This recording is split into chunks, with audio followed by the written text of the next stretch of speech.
Good morning, gamers, and welcome back to another episode of the Beginner's Guide series. Today I'll be giving a tutorial on how to make a tree farm. As always, if you'd like to offer support to the channel, please consider subscribing and turning on that notification bell. That way you're notified every time a new video goes live. First off, let's have a quick discussion about what a tree farm is. In this game, you can farm things like carrots and turnips, barley and flax, but you may have also noticed that you can collect tree seeds as you chop them down. With the same cultivator that you would use to make a food farm, you can also make a tree farm. There are multiple different ways to do this. This is just the way that I like to do it. I'm sure there are other ways floating around the internet. I would just suggest finding out what works best for you. Okay, opening up the game, we are back at my base, and I went ahead and picked up all of the different seeds from my base. In my hotbar, you can see that there are 5 different types of seeds. We've got acorns, beech seeds, birch seeds, fir cones, and pine cones. They all have varying degrees of hardness, and they take out a certain amount of room to grow, so let's go find a place to plant all these. Okay, so I did some scouting around, and I found a very nice cliffside that I think will work perfectly for this project. You'll need a hammer, hoe, pickaxe, axe, and a cultivator. The main ones you really need are the cultivator and the axe. Hammer and hoe are really if you want to create a hole or create walls or really just play around with what you want your design to look like for this tree farm.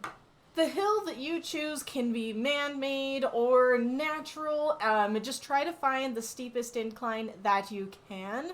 I have tried to do a couple of tree farms in the past, some of them with varying degrees of effectiveness. Today I'm going to try a slightly different technique than I'm used to.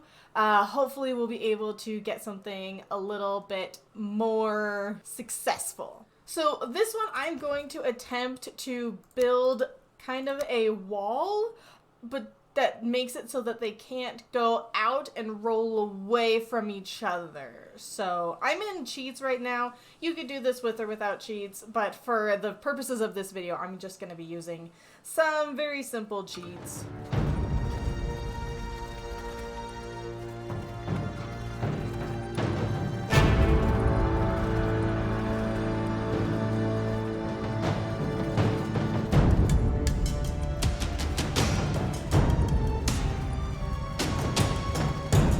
Okay, one wall done.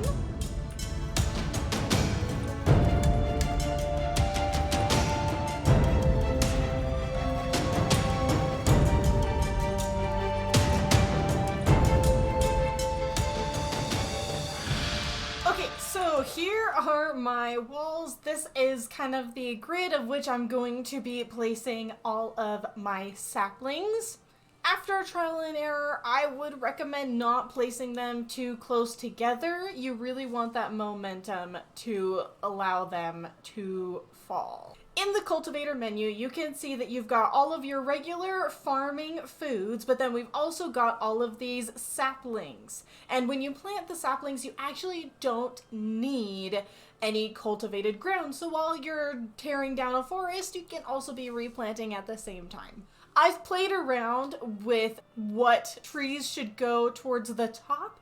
Typically, the taller and stronger ones should go towards the top, and the weaker and smaller ones should go towards the bottom. So I'm going to be placing a single oak tree at the top, and then following up with the pine trees because they are the tallest, and then birch trees because they are the hardest, then beech trees, and finally ending with fir. Now, I'm trying to be very systematic with how I place everything, trying to guess where they're going to fall. And for the first bit, you really want to give a lot of space between the top row and then the next row so that it has plenty of time to build up momentum. And then another option you could do instead of walls is to create a hole so all of your wood is contained. I'm just using that very nice river down there, but you can make a specific hole using your pickaxe if that's what you choose to. Okay, so I've got my pine and I'm going to leave a lot of space, and I'm thinking directly in front of it we'll do... They're pretty tall, so maybe we'll put one like right there. And another one right there. I really want them to be spread apart. And then from there, we're going to go a little bit wider. Again, leaving lots of space. Okay, so that's all I'm going to do for pine. And then I'm going to leave even more space and start with the birch.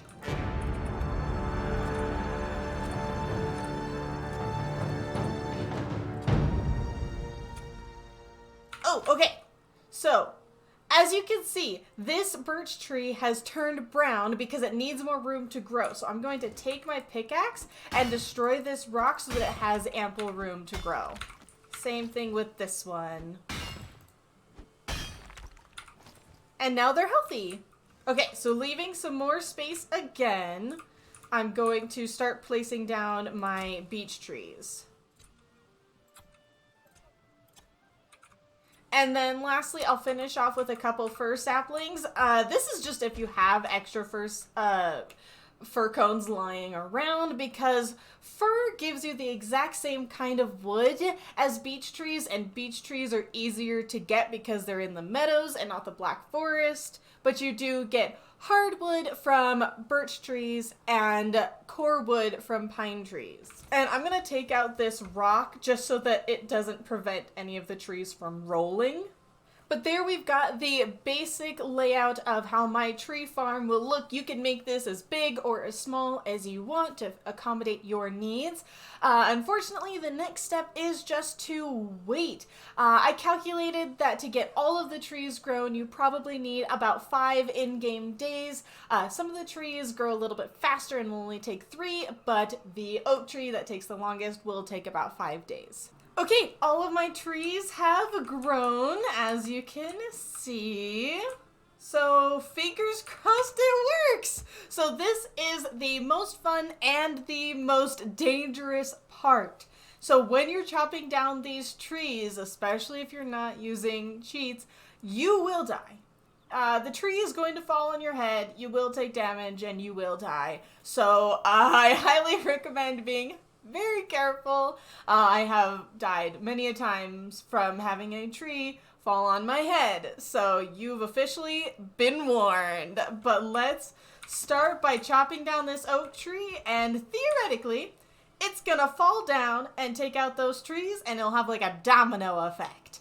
I can't guarantee it's gonna work on your first try, but it hopefully will mean you have to do a little bit less work. Okay, here we go. Start off by chopping down this big guy.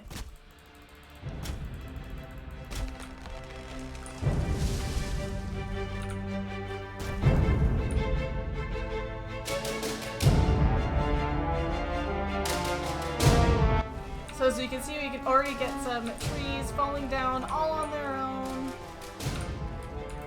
If a tree is in the way and you're getting everything else stuck on it, you might have to chop it down manually.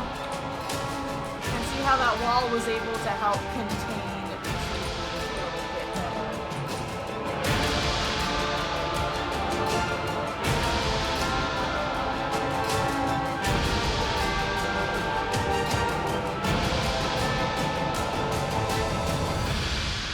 Okay, so after all of that, here is the leftover carnage.